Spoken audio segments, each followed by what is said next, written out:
Hello दोस्तों, learning by doing पर मैं प्रियंका आपका स्वागत करती हूं। और जैसा कि आपके सामने है, ये है एनसीईआरटी मैथ यानी गणित कक्षा 6, जिसमें आज का टॉपिक है प्रश्नावली 1.3।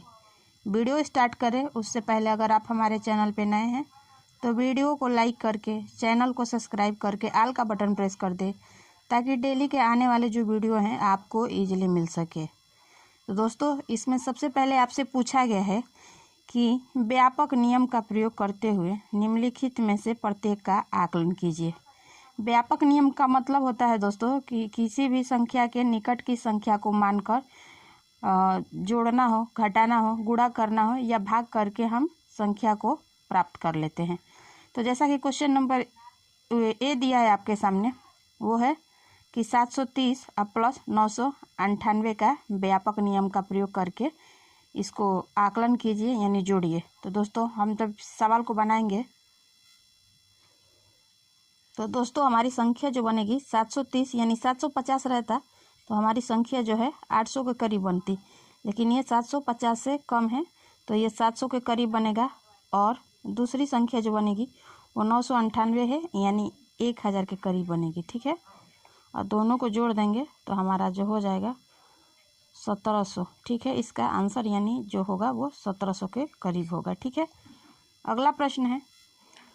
अब दूसरा क्वेश्चन है इसमें दोस्तों, वो है 796 माइनस 314 का व्यापक नियम का प्रयोग करके इस प्रश्न को बनाइए। तो चलिए आइए इस प्रश्न को बनाते हैं।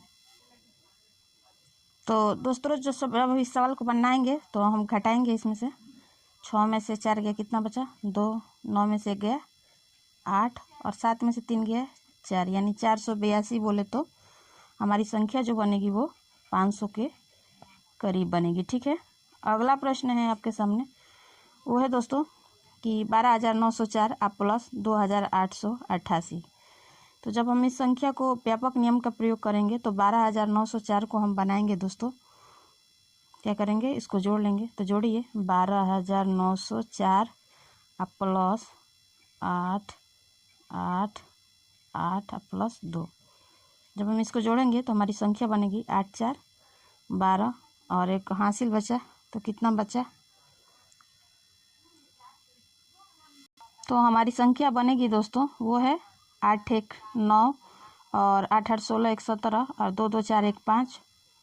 ठीक है, और एक यानी 15792।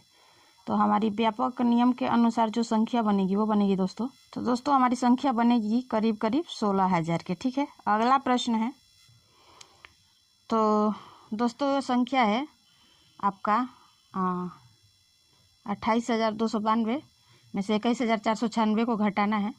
जब घटाएंगे तो हमारी संख्या का जो है बचेगा वो आपका हो जाएगा दोस्तों 6,796, यानी करीब करीब व्यापक नियम का प्रयोग करते हुए जब हम संख्या बनाएंगे तो वो 7000 के निकट होगी। ठीक है, अब क्वेश्चन नंबर 2 है आपके सामने दोस्तों, वो है कि एक मोटे तौर पर आकलन 100 तक निकट यानी 100 के करीब और एक निकटतम आकलन जो 10 तक यानी जो 50 के या 10 के करीब होगा उसका प्रयोग करके संख्याओं को बनाइए। ठीक है, तो क्वेश्चन नंबर ए आपके सामने दिया है, वो है तो जब हम इस आकलन का प्रयोग करेंगे तो सारी संख्याओं को जब जोड़ेंगे दोस्तों तो हमारी संख्या बनेगी 5090, यानी जो व्यापक नियम का प्रयोग करके जब संख्या मानेंगे तो करीब करीब कितना होगा? तो वो 5000 के करीब होगा। ठीक है, अगला प्रश्न है आपके सामने दोस्तों, वो है संख्या आपका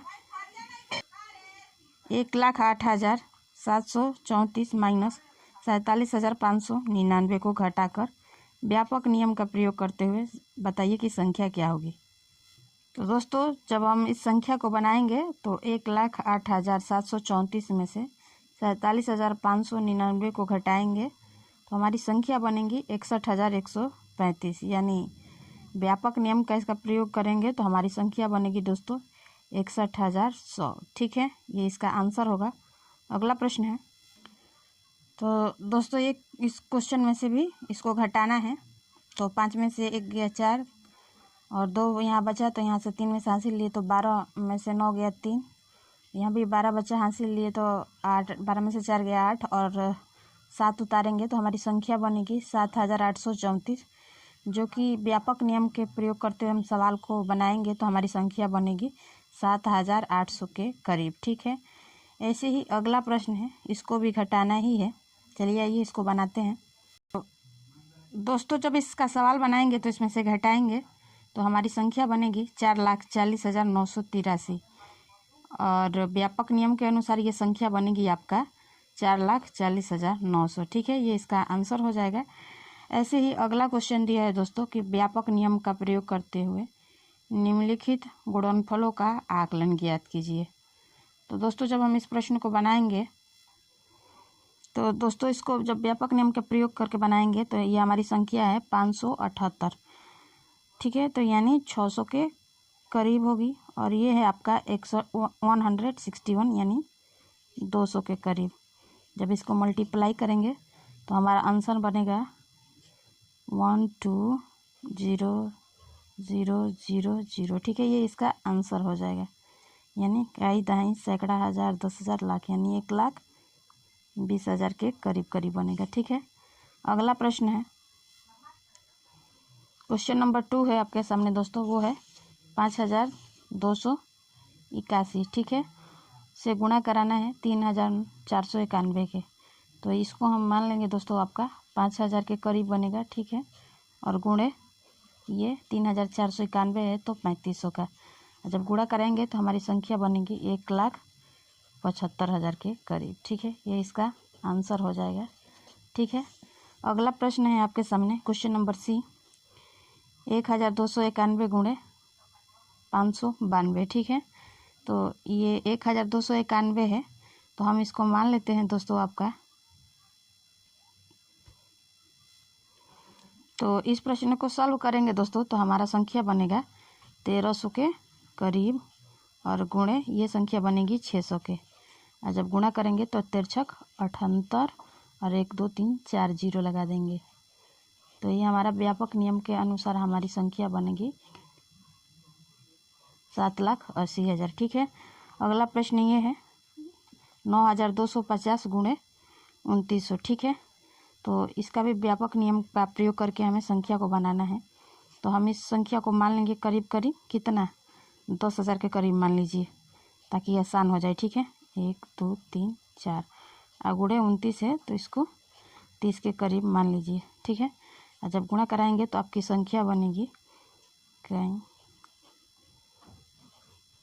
ये 3 लाख, इसका आंसर हो जाएगा। ठीक है, और इस तरह आपका जो है प्रश्नावली 1.3 समाप्त होता है। अगर आप हमारे चैनल पे नए हैं तो वीडियो को लाइक करके चैनल को सब्सक्राइब करके ऑल का बटन प्रेस कर दे ताकि डेली के आने वाले जो वीडियो हैं आपको ईजिली मिल सके और अपने फ्रेंड कलिंग्स पीयर ग्रुप में जिनसे जुड़े हुए हैं उनके यहाँ वीडियो शेयर करें ताकि अदर पर्सन को भी इस कंटेंट का प्रॉफिट मिल सके। तो फिर मिलेंगे नेक्स्ट वीडियो में नेक्स्ट टॉपिक के साथ, तब तक के लिए धन्यवाद। आपका दिन मंगलमय हो।